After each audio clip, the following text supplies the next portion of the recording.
Mírate un momento en el espejo o pásate la mano por el cuello. Notas como unos pequeños bultitos, unas verruguitas, como puntos que abultan y que antes no tenías en la piel. O notas que en los pliegues hay un poco más de oscurecimiento, que parece suciedad, pero aunque frotes no se va.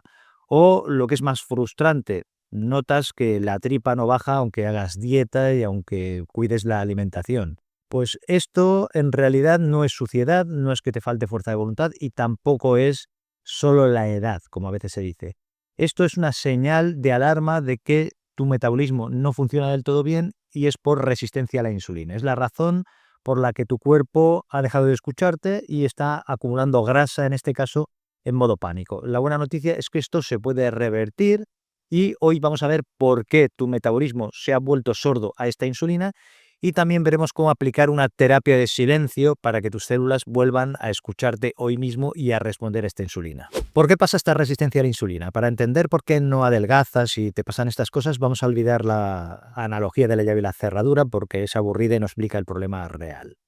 Vas a usar una imagen nueva. Imagínate que tu célula es un vecino que lo único que quiere es descansar en su casa. La insulina es el cartero que toca el timbre para entregar un paquete urgente. ¿Qué paquete? Pues la glucosa, que es la energía de lo que estás comiendo. Hace 30 años el cartero venía 3 veces al día y lo que hacía era tocar el timbre, el vecino abría y agarraba el paquete y todos felices. Pero hoy el cartero toca el timbre a las 8 con galletas, a las 11 con el café, a las 2 con el pan, a las 5 con un snack, a las 9 con la cena, un montón de veces. ¿Y qué hace el vecino para poder dormir y estar más tranquilo? No responde. No es que esté enfermo, lo que hace es protegerse del ruido y de la pesadez. En realidad se pone tapones en los oídos y desconecta el timbre para evitarlo. A eso es lo que los médicos llamamos resistencia a la insulina. No es que tu cuerpo esté roto, simplemente que tu cuerpo ha decidido ignorar al cartero porque es demasiado ruidoso. Y esto es vital. Aquí no estamos hablando de diabetes, todavía. Hablamos de la antesala. En este momento el sistema empieza a fallar, pero nadie te ha dicho nada. ¿Cómo se siente esto por dentro? Pues me dejas que te explique un caso típico cambiando los datos. Juan tiene 62 años, es camionero y va a la consulta. Se sienta en la silla, deja caer los brazos como si le pesaran 100 kilos y le dice al médico: doctor, después de comer me apago. No es que sea sueño, es como entrar en coma. Me tengo que echar en la cabina del camión porque no soy persona y además la barriga noto como si me fuera a explotar. A esto que explica Juan le llamo yo el apagón de las 3 de la tarde. No es la edad, es que las células de Juan tienen los tapones puestos a la energía, al azúcar. Le cuesta mucho a esta energía, a este azúcar, entrar en el músculo. Se queda acumulándose en gran parte fuera. Y su páncreas, al ver que el vecino no abre, piensa que el cartero no ha llamado y envía 50 carteros más a aporrear la puerta. Insulina. Ahora Juan tiene la sangre llena de carteros gritando, es decir, insulina alta, y a la vez sus células reciben mucha menos energía de la que necesitan. Por eso Juan tiene hambre emocional a todas horas, pero está agotado. Su cuerpo no le traiciona, simplemente está tapando sus oídos. Vale, y me preguntarás, bueno, ¿y qué tiene que ver esto con las verruguitas en el cuello? Pues cuando hay demasiados carteros, es decir, demasiada insulina, insulina alta en la sangre y durante mucho tiempo, pues empieza a tocar otros timbres que no debería. Por ejemplo, estimulan el crecimiento de células en la piel. Busca estas 3 señales.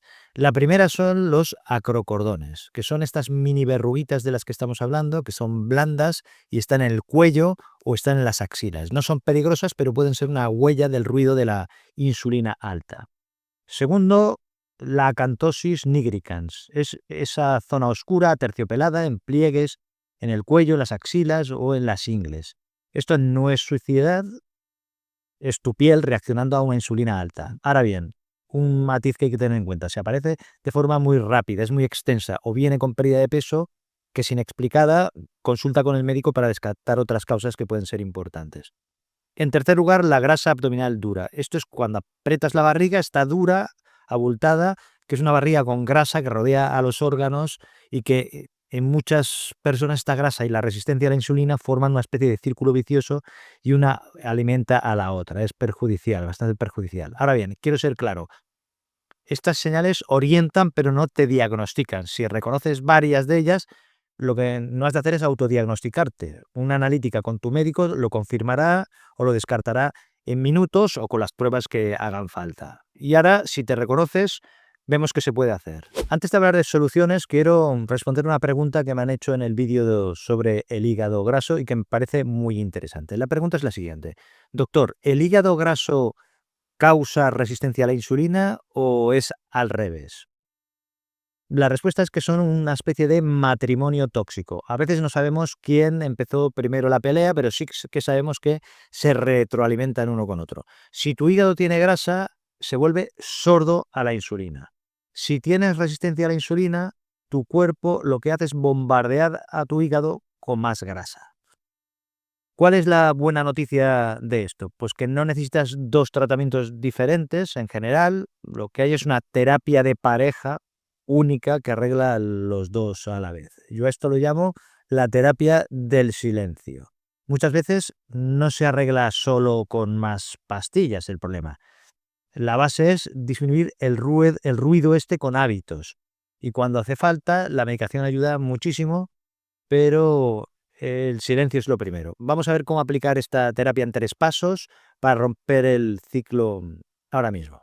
La herramienta número 1, dale vacaciones al timbre. Esto se deduce lo que hemos comentado. El problema es el ruido constante. Si comes 5 veces al día, tocarás el timbre de las células 5 veces al día. Pues intenta hacer solo 2 o 3 comidas saciantes, consistentes, pero por supuesto adaptándolo a tu edad y a tus circunstancias. No somos iguales todos. Deja que el vecino, tu célula, descanse 3, 4 o 5 horas entre las visitas del cartero de la insulina. No te digo que pases hambre, pero no picotees entre comidas. Y además, para que haya un silencio real, tendríamos que eliminar los ruidos ensordecedores. ¿A qué me refiero? Pues al alcohol y a las bebidas azucaradas. Son como poner un altavoz a todo volumen en la oreja del vecino, de tus células. Si los reduces al mínimo, o mejor aún, si los quitas mientras dure la terapia, lo que consigues es que la recuperación sea más rápida, se acelere. Y una advertencia que es importante, si tienes diabetes, si tomas insulina o pastillas para bajar el azúcar, no cambies tus horarios de golpe sin hablar con tu médico, porque al espaciar las comidas podría cambiarte el nivel de azúcar y necesitar un ajuste de dosis. O sea que la seguridad ante todo, y tenemos que evitar que no haya una hipoglucemia, es decir, una bajada brusca de azúcar que te dé algún problema importante. La herramienta número 2 es el truco del mayordomo. ¿A qué me refiero? Al orden en el que sirves. Cuando comas, no mandes al cartero más ruidoso en primer lugar. Al pan, el arroz, la patata, no los mandes primero. Manda primero la fibra, que es la verdura, y la proteína. ¿Por qué? Porque entran despacio, sin hacer ruido, y lo que hacen es preparar el terreno. Hay estudios que nos muestran que muchas personas, cuando el carbohidrato llega al final, el pico de insulina es mucho menor. En el mismo plato, distinto orden y menos ruido. La herramienta número 3 es la puerta de servicio. ¿A qué me refiero? Me refiero a la que es mi favorita. Sirve tanto para el hígado como para la resistencia a la insulina. Si caminas solo 10 minutos justo después de comer, lo que estás haciendo es abrir una puerta trasera en los músculos. La glucosa entra directa al músculo para usarse, sin tener que llamar al timbre de la insulina. El cartero ya no tiene que gritar. Y no necesitas gimnasio ni sudar, simplemente caminar. Es una de las intervenciones más potentes y además sencillas que tenemos para mejorar la sensibilidad a la insulina. Y si caminar te cuesta porque tienes dolor o tienes movilidad reducida, hacer movimientos con los pies o sentado en la silla o subir y bajar los talones de los pies, pues activa tus músculos y esto ya abre una puerta trasera a la glucosa. Lo importante es que el músculo se contraiga. ¿Qué quieres matrícula de honor? Pues añade 2 o 3 días por semana ejercicios de fuerza que los puedes hacer en casa, sentadillas, flexiones, que estén adaptadas a tus posibilidades, porque el músculo es el mayor devorador de azúcar que existe. Cuantos más músculos tengas en movimiento, más puertas traseras vas a tener abiertas.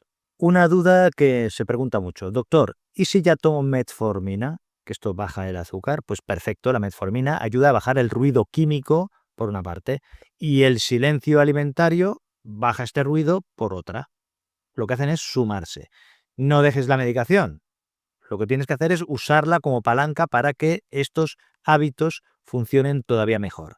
Y como he dicho en los cambios en los horarios de las comidas, esto lo tienes que comentar con tu médico y con tu enfermera para hacer los ajustes que sean necesarios, por supuesto. Tu plan para hoy es simple. Después de comer, lo que has de hacer es caminar 10 minutos. Abre la puerta de servicio que he comentado antes. Solo con eso ya estás cambiando la conversación que tienes con tu cuerpo y todo lo que hemos estado explicando. Pero cuidado, porque para que el vecino se quite los tapones del todo, la cerradura necesita estar bien engrasada. Y aquí entran los minerales, como por ejemplo el magnesio, el zinc e incluso el cromo.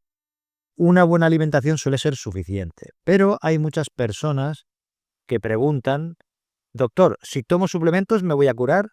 Pues la respuesta es que no te vas a curar, pero sí que te pueden ayudar. El problema es que la mayoría de la gente que toma estos suplementos para el azúcar o para ayudarle con la insulina cometen un error grave al tomarlos que hace que no funcionan y lo que hacen en realidad es tirar el dinero. Si quieres saber cómo usar estos engrasantes sin bloquear tu sistema y saber por qué a veces te sientan mal, pues tienes que ver este vídeo que te dejo aquí porque es el manual de instrucciones. Te veo.